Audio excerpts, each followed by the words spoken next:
Are you questioning your reality? Do you feel gaslighted? It's not you. It's the media. I am Suchitra and I'll be joined by Bhakti and Madhuri Shastri to eviscerate the propaganda, set the record straight, and offer much needed moral clarity. Tune in each week. It's not you, it's the media, a podcast by the Polis Project.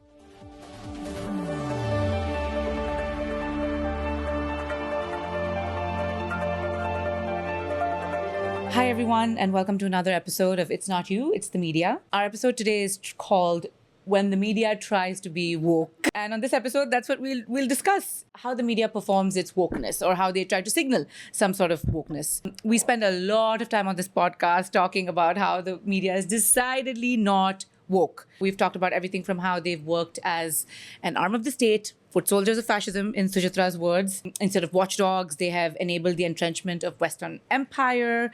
They've performed unhinged linguistic gymnastics to justify the murder and killing of children, the genocide of Palestine.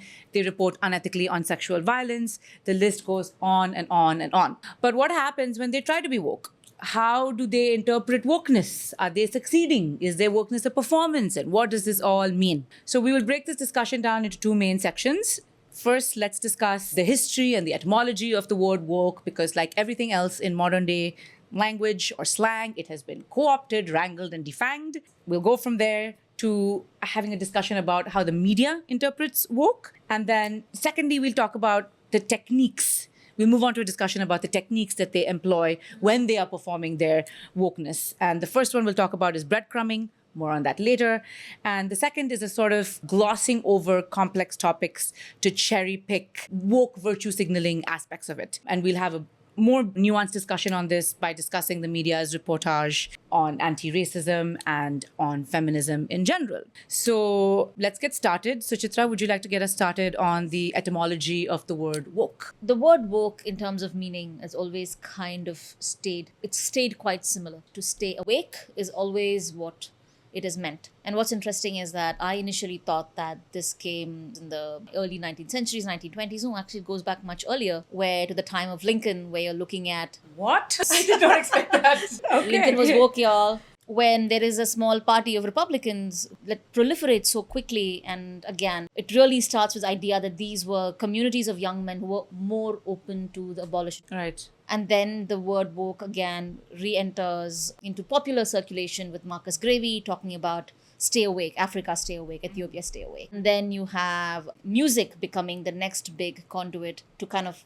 spread the word woke, where you have singers like Ed Billy talking about the Scarborough boys who were wrongly convicted of rape of white women, and he says like you have to be woke. And then through that you really see this idea of woke then transitioning. It's always been in circulation, at least from 1850s within the Black community. Right. Always to signal the idea that we have to be awake. We have to be awake to what's happening to us. And with the early 2008, I think Erykah Badu kind of brings in again, music becomes the second most important vehicle. Music always seems to be an important vehicle for the word woke. Erykah kind of brings it back in. And by 2010, with Twitter, I think the word woke gets a new lease of life, and its usage hits his peak with 2016 with the Black Lives Matter protests, coinciding with Colin Kaepernick taking the knee. And that's the same year that the word woke officially becomes incorporated into the Oxford English Dictionary. And what's really interesting is that the word woke means to be awake, to be aware. Within the Black communities always meant that we have to be aware of what's happening to us. Right. Which then becomes be responsive to what's happening to the political systems and structures around you. To now, the word woke means different things to different people, to a point where Nancy Pelosi taking the Oh my knee. God. I don't know what you're talking about. With the kente cloth? Nancy Pelosi took the knee. Oh gosh, the kente cloth. With the kente cloth, yeah. Yeah. Okay. So at this point in time, like all things America, all the different factions in the country, starting from your neocon Democrats to neocon Republicans to progressives to radicals, all of them have their own version of woke. Yeah.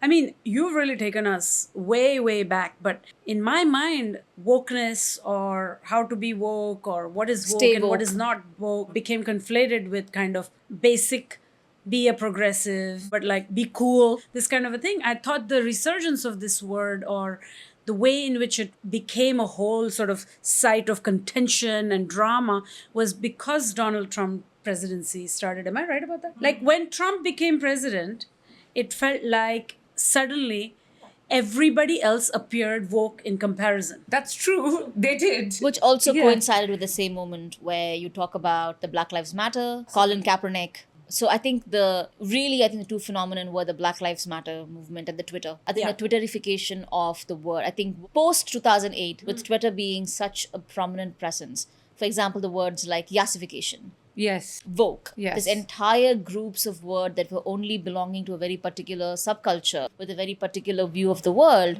then becomes taken and incorporated, and then again the meaning changes. It's totally diluted. Yeah. And the media did get this memo, I think, even if they didn't explicitly identify themselves as woke. We saw proliferation of editorials around the BLM time on how not to be anti-racist. And we had contributors like Kianga Yamahata Taylor and Ibram Kendi writing for these mainstream papers. And I think it was great. Her column was great at the New Yorker. And there was really this feeling of there being a shift. And one of our episodes, we talk about book reviews and bestsellers. And I remember this very woke time when every single bestseller on the list, New York Times list, was by a Black author or was about anti-racism, except, white Yeah. fragility. Wow. Even Lululemon had its own. Woke campaign. Yeah, Well, it's Stay Woke. yeah. So if it does signal some sort of like need to be awake or be aware of what is happening to us, how do we think the media interpreted that? How do you think the media saw that? To me, when they were using that word, mainstream media, they were just kind of co-opting it into a sort of liberal language. Whatever the limits they had of their liberalism, it was never pushing towards anti-capitalism. It's always about stopping exactly where it shouldn't stop. It's always about this notion of taking the concept of woke and then just kind of ushering it into a liberal structure or a liberalist ethos. And I think what's funny, of course, is that we have seen also the fact that woke over time just became style. And now we're seeing this thing in the Kamala Harris campaign where it comes off as a super woke campaign, but actually all it's doing is just like cherry picking strange little bits and pieces of a kind of wokeness. And I think on Polis, we had a very good article from Mariam Ahmed, which really talked about the memification of the Harris campaign. And all that is fine. There are all these memes and there's all this nonsensical gifs and all this stuff going around. But the truth is, it's really so cringe when the media then sort of replicates and wants to write about it. And then they are also trying to be cool and get behind the cause. But they're like really kind of crippled by their inability to really engage a progressive ethos or an actual idea. It's just stylistic level. Yeah.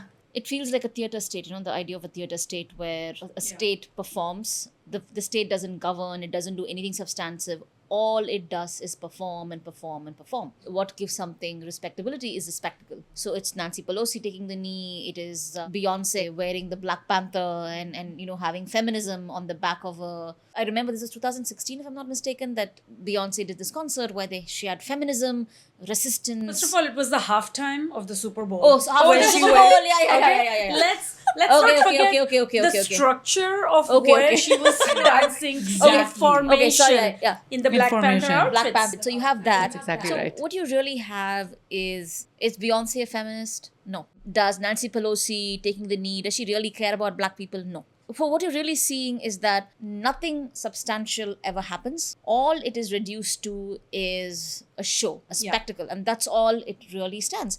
Which means that you can go to Amazon and click buy to the top 10 authors, and it'll come home and you'll put it on the bookshelf. You will never do the actual material work of dismantling anything that you Right. benefit from. Yeah. Bumper sticker wokeness. Right? Yes, bumper it's all sticker it's we say bumper stickers, but also it's like t-shirt feminism, Tote bag or feminism. tote bag feminism. We should all be feminists. You remember when everybody was Yeah. wearing those we should all be feminist things? And Listen, I love good stickers. I love scarves. I like tote bags. I like all those things. Cups. Yeah. I'm all for it. But it's like there is no follow through. It's just everything is a product. Now wokeness is a product. It is. Absolutely. Wokeness is a Excuse product. me, I'm speaking. Oh, excuse my me. God. Excuse me. I'm speaking about genocide. She does not say excuse me, by the way. What did she say? She said, I'm speaking. Yeah. Oh. That's it. Well, whatever it is, you're absolutely right. It is a woke moment of a woman coming into her power and telling people who are protesting a genocide, she's speaking. So, but this is it, right? And the sort of virtue signaling that we are doing through products and, also during BLM, do you remember when every retailer, everybody who is profiting off sweatshop labor had their little black squares on their Instagram to signal with captions like, I'm taking some time off to do the work, or I understand and I'm doing the work. And obviously, like a mere 8 years from then, we are right back where we started. In fact, Absolutely. we're probably worse off because Did we any have of you people- have friends from grad school writing to you saying how they really were ignorant and I'm so sorry? No. Okay, I had that. No. And what happened? It was all these white people that I went to school with who were like, oh my God, I'm so sorry that I know. I was the only person of color. So it was also like, hey, Yeah. this is a really bad moment. I want to say that I'm sorry how you're feeling. Maybe we should have like a more in-depth conversation. I'm like, it is not my job to baptize you through this. But it was a very weird moment where people that I had never spoken to in years reaching back and saying, hey, I think you might have had the apologies. What I had is a sort of elevated status within my professor job at the time, where suddenly it was like, oh my God, it's a person of color. We need to talk this way or that way. But on the other hand, there was also an instrumentalization and weaponization of terms like safe spaces and trigger warning. It's like, I can't engage with that. That's it's a trigger warning. Yeah. And it's like, I'm sorry, I'm just not going to be teaching you happy literature. Yes. Or, we're not going to be talking about happy stuff that won't be, that stuff that isn't safe. I mean, what about the people who went through slavery or genocides or whatever? Was it safe for them? Yeah. The least we can do is talk about it. So, and I think issues of mental health got instrumentalized very heavily. Mental health is health. I get it. And I think we should have a space to talk about it. And I'm glad that the conversation got elevated, but it was also, again, at a very performative level. And most of the time, what happened is one used woke terms to silence things rather than Correct. lead to the awakening that, or the alertness that wokeness was supposed to bring about. That's right? exactly right. Yeah.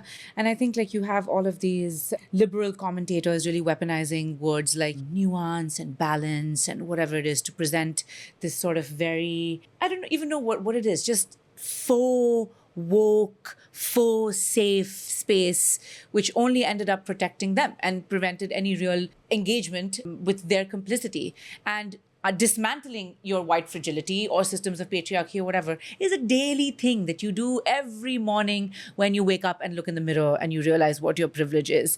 And so this idea that we could all just have this 1 year intense study where all we read is how to be an anti-racist and we buy this anti-racist baby book for God. our kids and we're so woke. It just completely has prevented people from actually doing the work, right? Absolutely. And can I give a very clear example of this?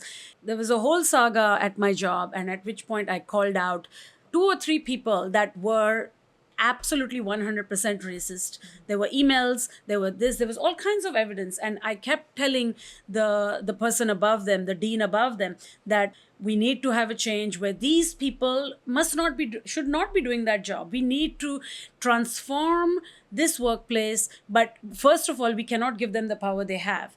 And so the dean would say to me, and I just was like, I could not believe it. The dean would say to me, the white dean was saying, the thing is, I completely understand your point. I absolutely understand. I'm so sorry for what you're going through. But the thing is, systemic racism is really hard to dismantle.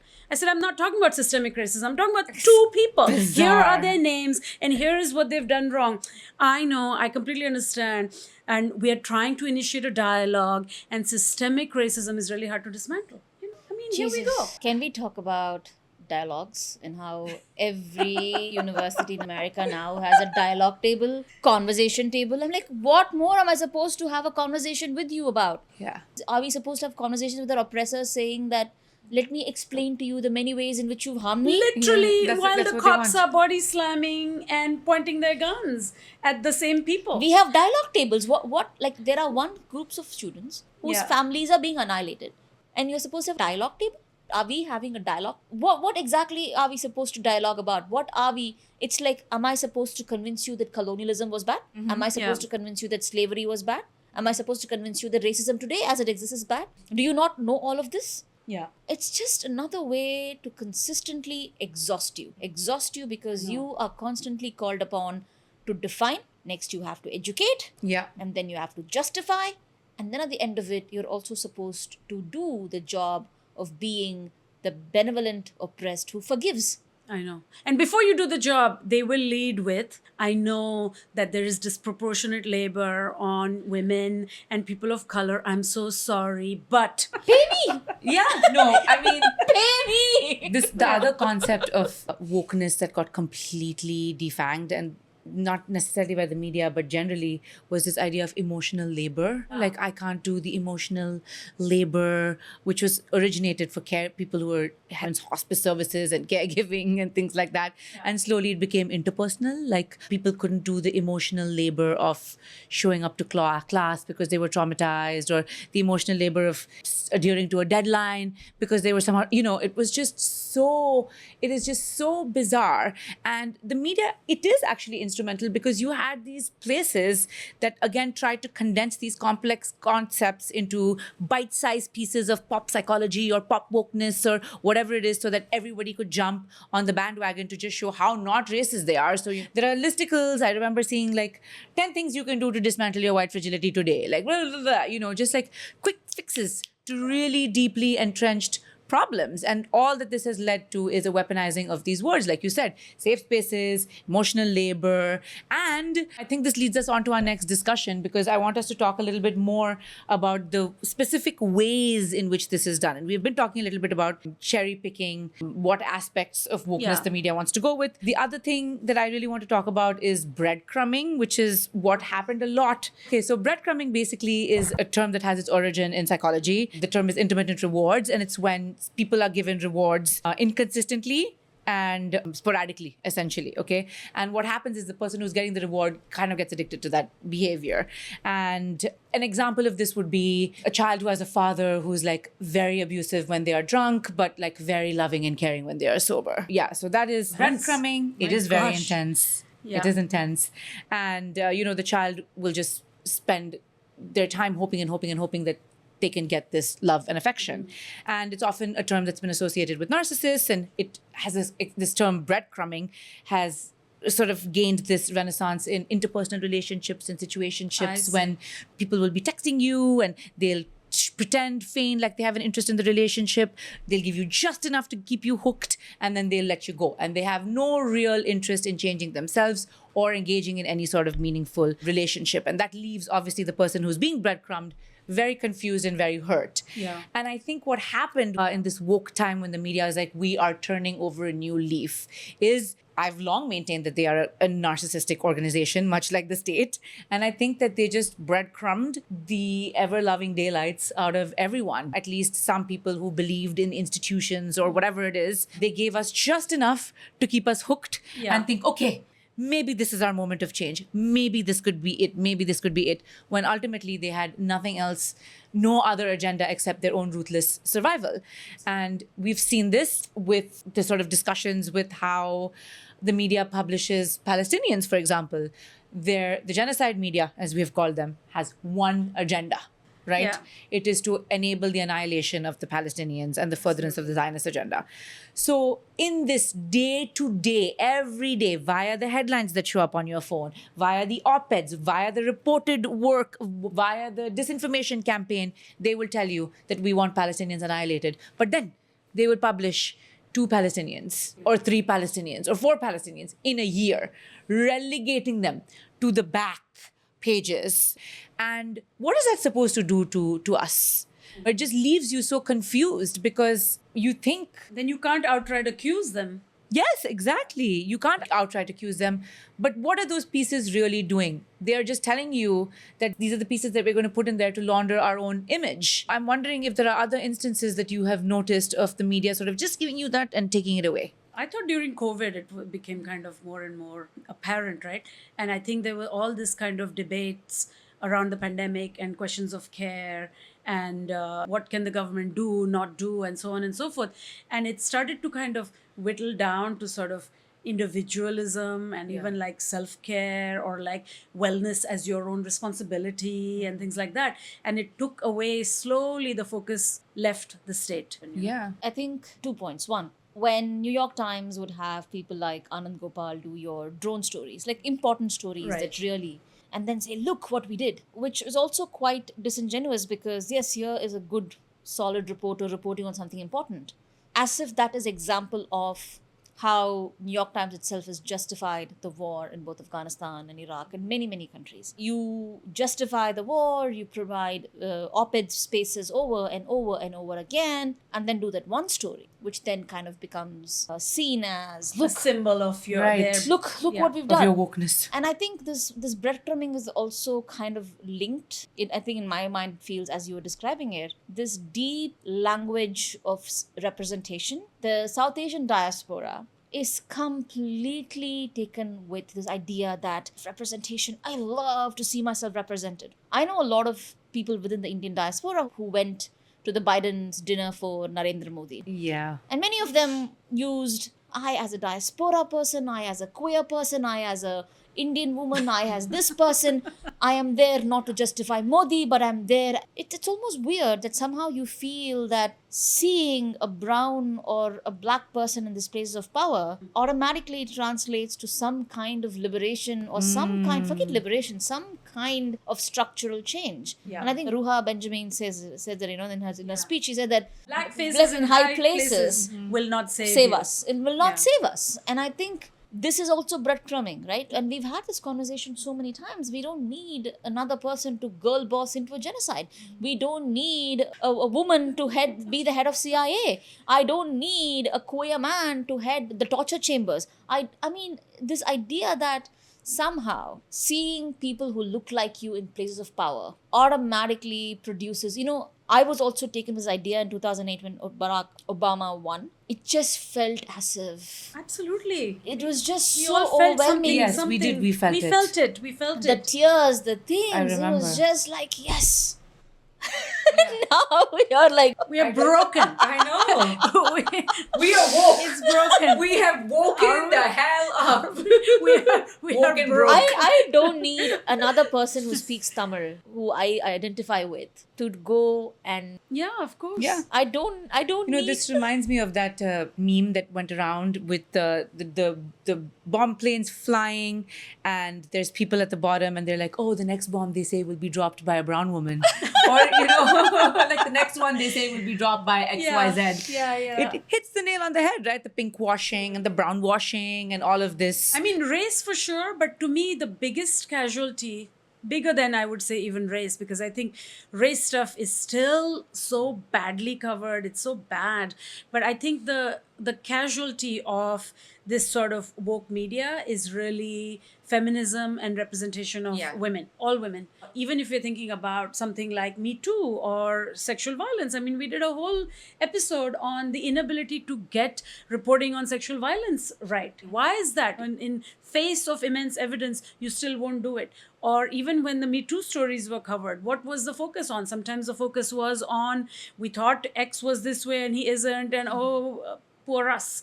On this kind of aesthetics of betrayal or various odd things, or with the sort of Beyonce feminism or the Chimamanda Adichie feminism. I woke up like this and this kind of stuff. It's sort of like women's rights, women's representation, and a kind of politics of feminism is the one that really, really gets the short shrift, in my opinion. Yeah, I think this is a perfect place to bring this in because they came out at the same time, these two movies, and they caused a big stir. Barbenheimer, I think even the phenomenon was called Barbie and Oppenheimer. Wow, somebody made up a word. It I just was want to so say fun. that I saw on Twitter in India, you know how they dub the movies? Yeah, yeah. I think the Oppenheimer movie had the Barbie's language, the dubbed language, like the subtitles, everything. I see. Okay. They flipped it. Yeah. And somebody was, I was just like, what? Well, that's Barbenheimer. Barbenheimer, you could flip them and it's the exact same message. But Bhakti, I know you were talking a lot about the way that Barbie was reviewed, and I would love to hear more about that. And Suchitra, you had something to say about Oppenheimer. So What am I supposed to say about Oppenheimer except that the way in which this movie depicts the creation of one of the beginning of the annihilation. I know, but as a moral- he's a sensitive physicist, Suchitra. You have to be sensitive to the moral dilemma. Should I annihilate an entire population or not? Poor little me. And I'm sleeping with some other person, right? Is that a thing? Yeah. He's cheating on his wife? Yeah. Awesome. I mean, do you not know how difficult it was for him? It was really hard. It was so hard. So hard. and I'm sure the Bhagavad Gita helped. Oh my gosh, I remember that. Oh, so sweet. Well, yeah. So, you said how much the media was trying to say that this man was portrayed as someone who's sensitive and emotional and complex. And Yeah. There is no moral complexity when you are in the job of creating the atomic bomb right. that went on to annihilate people who suffer the consequences today. And this whole idea that the place where you were testing these bombs was this dry, barren land. It wasn't. You literally moved local indigenous communities to detonate this. And somehow the idea that for the colonizer, for the oppressor, for all of these people, Yeah. that somehow killing people is supposed to be a moral... No. Yeah. There is no moral quandary. Like, what are you questioning? Annihilating an entire city?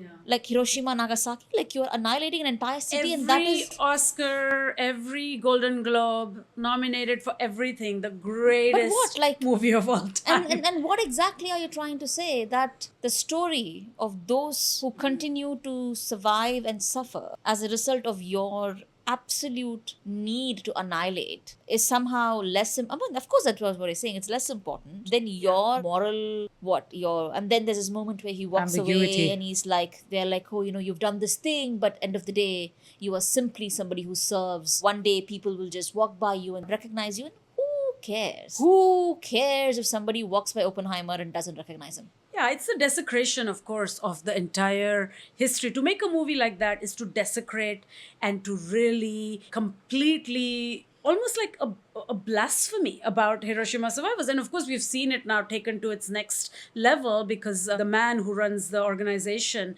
regarding Hiroshima won the Nobel Peace Prize. Yeah, the Peace Prize. And he said that he was sure that it would go to a person in Gaza, someone who had been working towards trying to stop the genocide in Gaza. And then what happened? The Israeli ambassador cancelled him. Everyone was mad at him. I mean, the sheer shame. I mean, wow, this is where we are. This is so grotesque. And does the media report on such an extraordinary desecration? Of course not, because, the Israeli ambassador has spoken. It must mean we're anti-Semite if we critique them, right? Yeah. Yeah, I'll take a minute for Barbie. I have to Please. first start by saying that I have cheated on you both and done another podcast that was entirely dedicated to Barbie some months ago. So I'll regurgitate the same points, which is that essentially we have a film that is entirely driven by a hype campaign, by a marketing campaign. And it's the marketing campaign that it's considered its most genius aspect. Before we have seen the film, we love the film. Everybody loves the film. Everyone is buying up pink outfits to go into the movie theaters and to show up for this film because Barbie has been made feminist. And the truth is, I had Barbies. I love dolls. I know everything about the Barbie house. I know everything about Barbies. It's a stupid doll. It's an uncomfortable doll. It's a doll with boobs that a 12-year-old, 11-year-old girl is kind of stressed out with her body. She's blonde. So here I am in India or some black girl looking at her. So moving on. What is a movie? The movie depicts stereotype Barbie, but the word stereotype makes it somehow, it's a woke word. They've called out the stereotype. It's Margot Robbie. They've called it out. Stereotype Barbie is blonde. Sorry, but unfortunately, she's still the protagonist, Yeah. right? And we have a movie that is dull, lackluster, completely boring, not super fun. My kids, who I forced them to come with me to watch, were totally bored. This is whatever Gen Z, Alpha, I don't know what generation they are. They're just like, what is this? They barely understood what was going on and did not have the nostalgia for Barbie, say someone of my generation would potentially have, right? And the media went crazy. I mean, I just looked up New York Times. They have a page, NewYorkTimes.com/spotlight/Barbie movie. I mean, they literally That's have horrible. a page, and it's like 2 or 3 dozen coverage of Barbie. And one of the biggest things that kills me is the notion that Barbie is feminist and that this filmmaker is feminist. Greta Gerwig, who has historically not even made second wave feminist movies, first wave feminist movies, heteronormative, completely white, all about this kind of vague coming of age. She has adapted Little Women, the least progressive, the most regressive book ever written about servile set of girls. Okay, Sure. and so they amp her up. Okay, so all this hype machine goes into action, and New York Times does its special thing where it's like, then one thing says, sorry, the Barbie movie is just bad. Then somebody else counters that. Then somebody else counters that. Then the Oscar nominations come out, and how dare they snubbed this feminist Yeah. film. This is so stupid. Anyway, I mean, Can there's I nothing to also be said. add like a little bit of gossip? All under the banner of woke, by the way. Yeah. Another banner of woke, when I think Bhakti did this Twitter thread on Barbie, there's a very famous New York-based feminist activist who then screenshotted Bhakti's things and then posted it on Instagram saying that he did this. Like, and then Is this news to you? Is this news to her? I think so, yeah. Okay, I don't know anything about This this. is a very famous New York-based, Queens-based activist who's a feminist and he's really working class and he loved Barbie. And then he didn't like your thing. And then he did an entire Instagram thread where he screenshotted your thing, deleted it, your name, and said how, oh, these people must be really sad and miserable. And that's why they're doing Yes, this. I'm miserable. And And then I'm I thrilled saw about it and I wrote to him and I said that if you really want to engage with her, you would have engaged with her there. For all your wokeness, for all your progressiveness, you couldn't take on a public conversation. Instead, you screen a woman who's an academic, a scholar. This again is a performance of wokeness where we've taught men, especially men in left radical spaces, the language of feminism, the language of critical theory, which they use, and then turn it against women. You went to Barbie, you liked it, good for you. Somebody else went, saw it, they wrote a thread. If you have a disagreement, engage with her publicly. Why screenshot it? Why take off her name? Why put it up? And then do this whole thing about, oh my God, these people must be really miserable. Well, at least that So remained wokey, a is no? safe space for me. And I was didn't have like, to okay. be worried. I was like, no, this is a brown man. This is a brown man. Of course. Woke. They're always brown men. They're always brown men. Like, I'm like, really? But I mean, the thing is that if woke is meant to mean that we are aware of what is happening to us, how has it so dramatically left out that we need to be aware of our own complicity in these structures of oppression, in these structures of power? And that shows us the sort of cherry picking of it and shows us how easy it is to virtue signal and really not change. And I think the entirety of our podcast has shown us that, right? Like, no matter how woke the media appears, they are actually not even remotely invested in that goal of staying aware of what happens. They are invested in the exact opposite goal, which is to deflect, deny, and gaslight.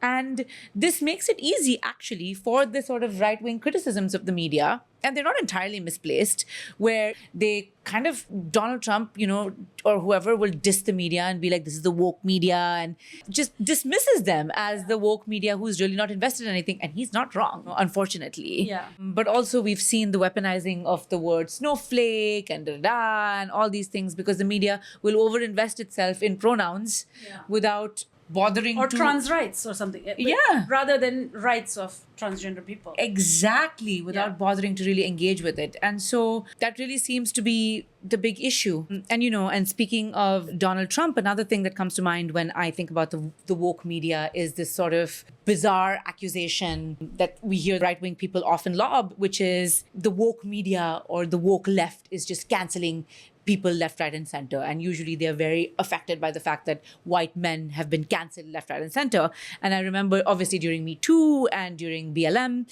there were a spate of resignations. Right. And the media would always report this as the reckoning on systemic racism and injustice. They have resigned over the reckoning over the Me Too movement, da-da-da-da-da. And obviously this was viewed by the right wing as wokeism gone wild and people just being cancelled. And of course, the question always remains, yeah, I think cancellations are real and actually they happen, but it's never these white guys who always end up getting some other hot job somewhere else. In the end, who gets cancelled? People who get cancelled are like Palestinian authors whose prizes get rescinded. I'm thinking about Adania Shibli recently.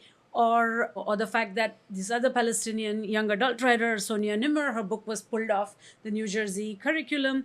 These are the ones, these are the ones getting cancelled. And you have this undue focus on this idea of the wokeness is forcing these cancellations. But actually, the needle hasn't shifted at all. That's what it feels like. No, absolutely not, because it's just a few people are being either scapegoated or cancelled or whatever it is, whereas the systemic rot is allowed to fester, right? So No, it's just gaslighting. It's just who gets cancelled, who faces the material consequences. Yeah. It's never the people who are constantly clutching their pearls. People who face material consequences are people like Steven Salaita, like a tenured professor.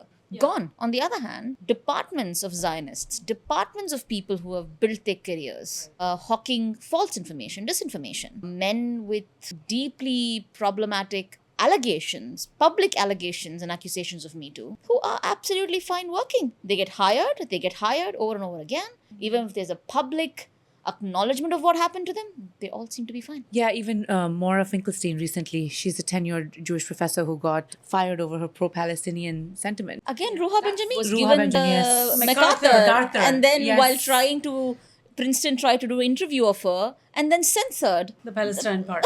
You know, I will say, like, I'm a huge reality TV fan, okay? I watch The Real Housewives, I watch Vanderpump Rules, I watch everything that comes on Bravo, proudly so.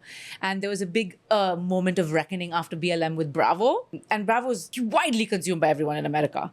And one of the Vanderpump Rules stars at the time, Stassi Schroeder, she was cancelled after BLM, along with 3 other co-stars. She's white, thin, totally, you know, she's very mean, kind of awful person, was cancelled with 3 other people. She was the star of the show, and it felt like everyone had the Schadenfreude, right? Watching her like fall from grace. Like she had these multiple book deals where she just sort of, her whole brand is being basic and how to make basic being cool.